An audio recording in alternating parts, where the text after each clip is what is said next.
संदेशा। उसे कहना कभी मिलने चला आए। हमारे पाँव में जो रास्ता था, रास्ते में पेड़ थे। पेड़ों पे जितनी तायरों की टोलियां हमसे मिला करती थीं, अब वो उड़ते उड़ते थक गई हैं। वो घनी शाखें जो हम पर साया करती थीं, वो सब मुरझा गई हैं। तुम उसे कहना कभी मिलने चला आए।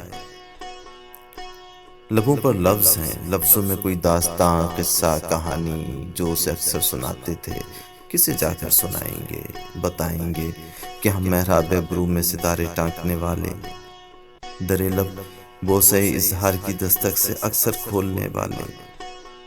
कभी बिखरी हुई जुल्फों में हम महताब के गजरे बनाकर बांधने वाले, चराग और आईने के दरमियां कब से सरे साहिल खड़े मौजों को तकते हैं। उसे कहना उसे हम याद करते हैं।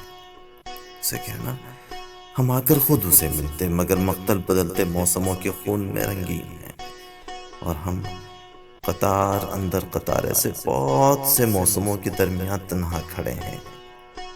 जाने कब अपना बुलावा हो कि हम में आज भी एक उम्र की वारफ्तगी और वहशतों का रक्स जारी है। वो बाजी जो बिसाते जहाँ पे खेली थी, अभी हमने ना जीती है ना हारी है। उसे कहना कभी मिलने चला आए कि अब की बार शायद अपनी बारी है। उसे कहना कभी मिलने चला आए। उसे कहना कभी मिलने चला आए।